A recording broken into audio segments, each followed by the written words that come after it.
विमुद्रीकरण की घटना पर दुनिया ये देखना चाहती थी कि आखिर इसके परिणाम क्या होंगे। उसके बावजूद देश की विकास दर 7.9% से ऊपर जा रही है। यह भारत जैसे उभरती हुई अर्थव्यवस्था दुनिया में आश्चर्य और कौतूहल का विषय है। और इस दृष्टि से मैं अभिनंदन करता हूं माननीय वित्त मंत्री जी का कि जिन्होंने सफलतापूर्वक देश की अर्थव्यवस्था में एक नई जान फूंकी है। और यही नहीं, इस दौरान जितने भी कल्याणकारी योजनाएं घोषित हुई, मैं खास तौर पर कहना चाहता हूं उन मुद्दों पर जो लोग इससे पहले कहते थे।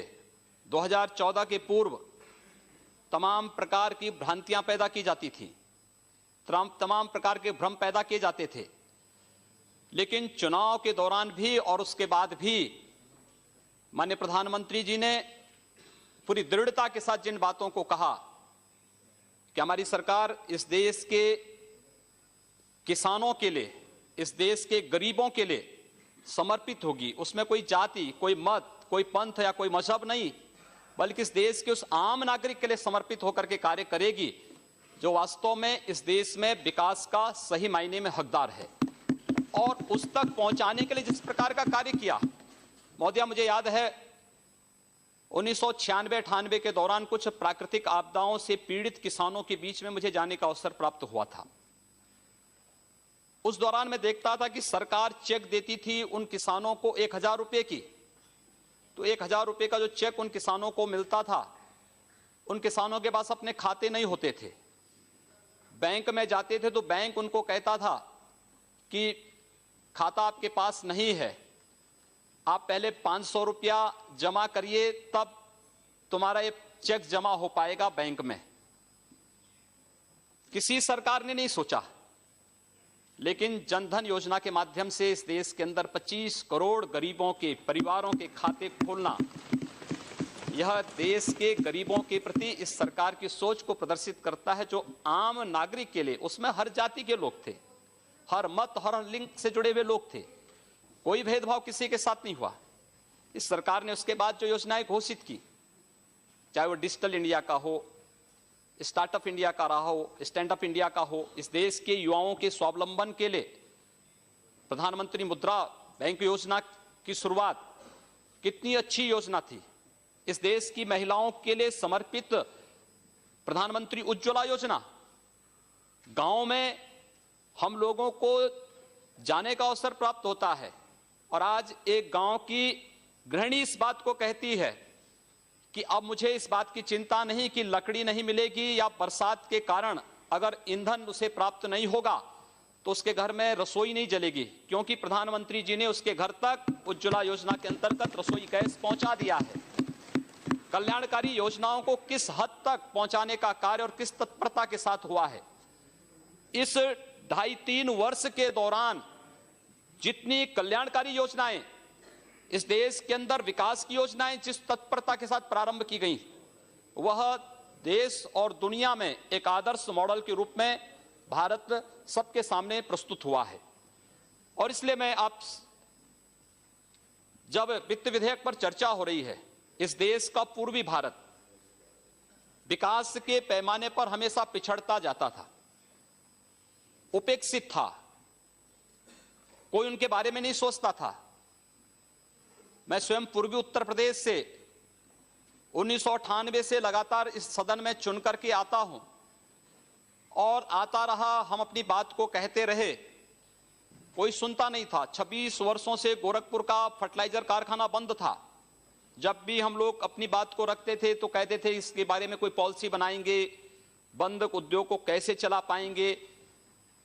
लेकिन मैं धन्यवाद दूंगा और आभारी हूं माननीय प्रधानमंत्री जी का, 26 वर्षों से बंद उस गोरखपुर के फर्टिलाइजर कारखाने को न केवल माननीय प्रधानमंत्री जी ने पिछले वर्ष जाकर के शिलान्यास किया है, वहां पर कार्य भी प्रारंभ हो गया है और 2019 से पहले गोरखपुर में, बरौनी में, सिंदरी में नए फर्टिलाइजर कारखाना स्थापित होकर के खाद उत्पादन का कार्य, उर्वरक उत्पादन का कार्य प्रारंभ भी हो जाएगा।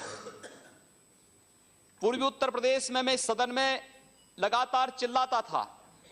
उत्तर प्रदेश के 34 जिले इंसेफ्लाइटिस से पीड़ित थे, मासूम बच्चे मरते थे। आश्चर्य होता है मुझे इस बात पर कि जो लोग बार बार इस बात को कहते थे, दलितों की बात करते थे, अल्पसंख्यकों की बात करते थे, अधिकतर मरने वाले बच्चे दलित और अल्पसंख्यक समुदाय के थे। 90% बच्चे उस समुदाय के थे, लेकिन उनकी पीड़ा को कभी किसी के द्वारा यहां पर सहानुभूति दिखाने का प्रयास नहीं हुआ। माननीय प्रधानमंत्री जी ने गोरखपुर को एम्स दिया और एम्स जैसा चिकित्सा संस्थान गोरखपुर में आज कार्य उसका प्रारंभ हो रहा है। देश के अंदर बुनियादी ढांचे का विकास कैसे होना चाहिए, यह मॉडल देश के अंदर प्रधानमंत्री ग्रामीण सड़क योजना के माध्यम से हमारे आदरणीय नेता पूर्व प्रधानमंत्री श्री अटल बिहारी वाजपेयी जी ने तो प्रारंभ किया था। इस देश के अंदर अंतर्राष्ट्रीय मानक के 4 लेन और 6 लेन के एक्सप्रेसवे बन सकते हैं, यह मॉडल उन्होंने इस देश को दिया। और आज जिस तेजी के साथ इस देश के अंदर कार्य प्रारंभ हुआ है, वह मुझे लगता है कि विकास का एक अद्भुत ढांचा जो भारत को दुनिया की एक महाशक्ति के रूप में स्थापित करने में महत्वपूर्ण भूमिका का निर्वाह कर सकता है। महोदय, मैं आभारी हूं कि इस सदन में 1998 से लेकर के अब तक मुझे बहुत कुछ जानने, सीखने, संसदीय प्रणाली के बारे में बहुत कुछ सीखने का अवसर मुझे यहां प्राप्त हुआ है। और उत्तर प्रदेश के बारे में आज उत्तर प्रदेश का दायित्व मेरी पार्टी ने मुझे सौंपा है और मैं उत्तर प्रदेश में सेवा के लिए अपनी सेवाएं वहां प्रदान करने के लिए जा रहा हूं। लेकिन मुझे बड़े दुख के साथ कहना पड़ता है कि 2.5 वर्ष में 2.5 लाख करोड़ रुपए केंद्र की मोदी सरकार ने उत्तर प्रदेश को दिए, लेकिन इस दौरान मात्र 78,000 करोड़ रुपए ही उत्तर प्रदेश के अंदर व्यय हो पाए हैं, क्योंकि उनका कोई विकास का ढांचा नहीं था। और मुझे लगता है कि ये जो स्थितियां हैं उत्तर प्रदेश के अंदर मिला जनादेश स्वतः उन लोगों को जिन लोगों ने विकास और लोक कल्याणकारी योजनाओं पर हमेशा प्रश्न चिन्ह लगाने का प्रयास किया है, उन लोगों पर एक तमाचा भी है। उत्तर प्रदेश का जनादेश इस बात को साबित करता है। मैं केवल अनुरोध करना चाहूंगा महोदय आप सबसे कि उत्तर प्रदेश के अंदर विकास का एक नया ढांचा सबका साथ और सबके विकास की तर्ज पर अपने नेता आदरणीय प्रधानमंत्री श्री नरेंद्र मोदी जी के मार्गदर्शन में उत्तर प्रदेश के अंदर उत्तर प्रदेश की नई सरकार स्थापित करेगी। हम हर जाति, हर वर्ग और उत्तर प्रदेश के प्रत्येक नागरिक के विकास के लिए और उत्तर प्रदेश के प्रत्येक क्षेत्र के विकास के लिए हम लोग संकल्पित होकर के कार्य करेंगे। जो धनराशि अब तक खर्च नहीं हो पाई है, किन कारणों से खर्च नहीं हो पाई है, इन पर हम लोग प्रभावी ढंग से कार्य करने के दृष्टि से आज यहां पर उपस्थित हुए हैं। मैं केवल कहना चाहूंगा मोदिया, मुझे जब मैं पहली बार इस सदन में चुन करके आया था, उस समय जब मैं मेरी उम्र उस समय मात्र 26 वर्ष की थी, मैं बहुत पतला था। जब मैं यहाँ आता था तो अभी भी कोई बहुत मोटे नहीं है। अभी ठीक वैसा वजन बढ़ा। मोदी, उस समय गोरखपुर की स्थिति ऐसी थी कि जब मुझे यहाँ पर उस समय के उर्वरक और रसायन मंत्री श्री सुरजीत सिंह बरनाला जी ने जब मुझे देखा तो मैं गोरखपुर खाद कारखाने के बारे में उनसे चर्चा करने के लिए गया तो मुझे आधा घंटा घूरते रहे, देखते रहे। उन्होंने कहा आप गोरखपुर से चुन के आए हैं? मैंने कहा जी हाँ। कहा गोरखपुर से? मैंने कहा हाँ। तीसरी बार उन्होंने फिर पूछा, कहा गोरखपुर से ही? मैंने कहा हाँ, गोरखपुर उत्तर प्रदेश से। तो मैंने कहा आप सरदार जी ऐसा क्यों पूछ रहे हैं? उन्होंने कहा इसलिए क्योंकि मैं एक बार गोरखपुर गया था एक चुनावी सभा को करने के लिए, लेकिन दोनों ओर से बम चलने लगे, मैं भाग गया, तब से मैं गोरखपुर दोबारा नहीं गया। ये छवि थी गोरखपुर की। मुझे बहुत धक्का लगा इस बात को सुन करके कि हमारे शहर के बारे में, हमारे जिले के बारे में लोग इस प्रकार की बातें करते हैं।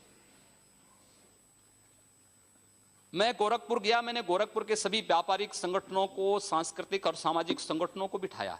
मैंने कहा भी बाहर हमारे बारे में इस प्रकार का संदेश है, हमें सामूहिक रूप से इस लड़ाई को लड़नी है। सरकार कोई भी हो वह चलती रहे, लेकिन इस समाज की समस्या है, हम इसका समाधान यहां मिल बैठ करके करें। और महोदया, मैं विश्वास के साथ कह सकता हूं कि पिछले 15 वर्षों में उत्तर प्रदेश के बारे में आज जो बातें, जो गोरखपुर के बारे में 1998 में मुझे सुनने को मिलती थी, आज उत्तर प्रदेश के बारे में पूरे देश के अंदर उस प्रकार की चर्चाएं होती थी। लेकिन मैं कह सकता हूं कि इन 15 वर्षों में हम लोगों ने गोरखपुर में एक भी व्यापारी को गुंडा टैक्स नहीं देने दिया, एक भी व्यापारी का, किसी भी चिकित्सक का अपहरण नहीं करने दिया, कहीं हमने किसी को अराजकता नहीं फैलाने दी।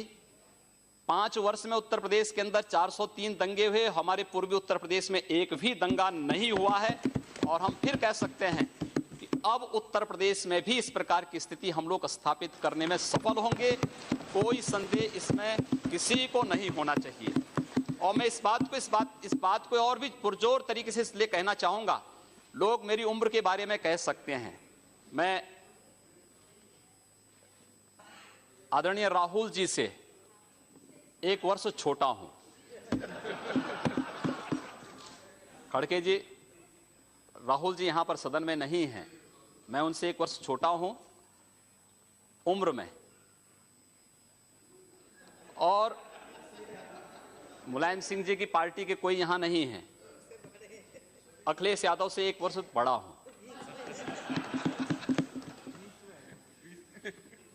एक जो दोनों की जोड़ी के बीच में मैं जो आ गया,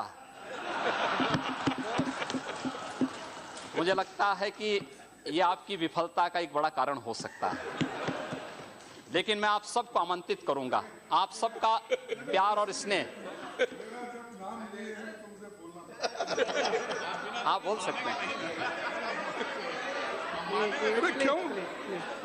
अरे मेरा नाम आप बोले ना, बोलिए। अब इसीलिए वो राहुल जी 1 साल उनसे बड़े हैं, अखिलेश जी उनसे 1 साल छोटे हैं, उनके दोनों के बीच में वो है। लेकिन अब आप एक बार आप अधिकार में आए हैं, वहाँ के चीफ मिनिस्टर बने हैं, आपको बधाई देता हूँ। लेकिन आप इस स्टैंडर्ड को मेंटेन करो, चीफ मिनिस्टर बन के जब आप उस कुर्सी पे बैठते हो, उसी की गरिमा रख के आगे चलो। मैं उसी की गरिमा की बात करने के लिए आया हूं। आपसे बड़े हैं इसलिए अच्छा आशीर्वाद दिया है, जी अध्यक्ष महोदय, मैं इसीलिए मैं आप सबको इस बात, आप लोगों ने मुझे बड़ा स्नेह दिया है, और मैंने शुरू में ही कहा कि मैंने बहुत कुछ सीखा है इस सदन से। वास्तव में एक सामान्य शिष्टाचार और मैनर क्या होता है संसद में सीखा जा सकता है।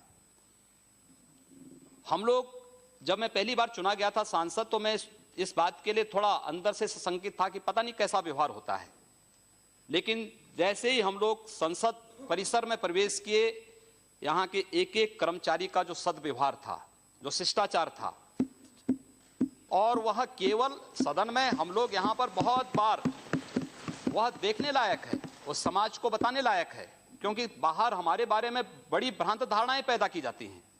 सदन के अंदर जो शोरगुल होता है, हम मानते हैं लोकतांत्रिक प्रक्रिया का एक हिस्सा हो सकता है।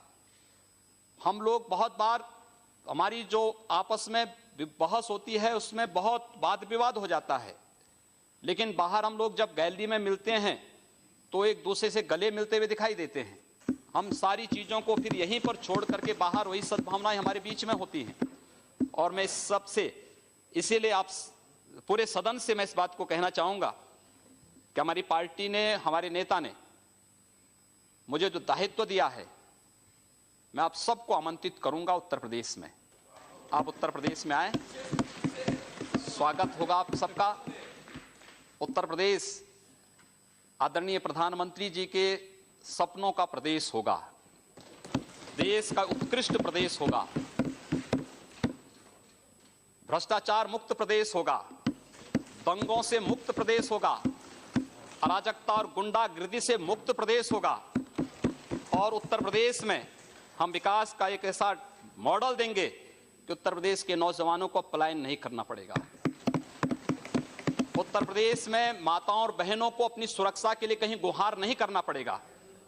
और यह कार्य वहां पर प्रारंभ आप देखिए अवश्य। और मैं आपको खासतौर पर खड़गे जी, आप तो यहाँ पर नेता के रूप में हैं और हम आपको सादर आमंत्रित करेंगे।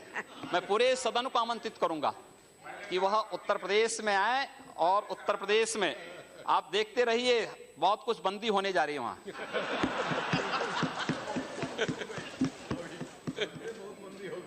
बहुत कुछ वहां पर बंद होने जा रहा है।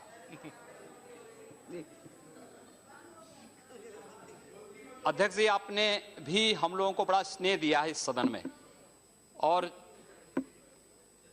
आपने जिस कुशलता से इस सदन को संचालित करने और इस सदन में आने वाले नए सदस्यों को अवसर देकर के आगे बढ़ने का जो अवसर दिया, एक मंच के रूप में देश की सर्वोच्च सदन में जो अवसर दिया है, मैं बार बार आभारी हूं। और पूरे सदन को मैं उत्तर प्रदेश में आमंत्रित करूंगा कि आप उत्तर प्रदेश में आए। उत्तर प्रदेश आपका स्वागत करेगा और देश के माननीय प्रधानमंत्री जी के उत्तर प्रदेश के बारे में, उत्तर प्रदेश के विकास के बारे में, उत्तर प्रदेश में सुशासन स्थापित करने के बारे में जो सपने हैं, उन सपनों को साकार करता हुआ प्रदेश आपको उत्तर प्रदेश दिखाई देगा। यही कहते हुए मैं एक बार पुनः आप सबका आभारी व्यक्त करते हुए वाणी को यहीं पर विराम देता हूं।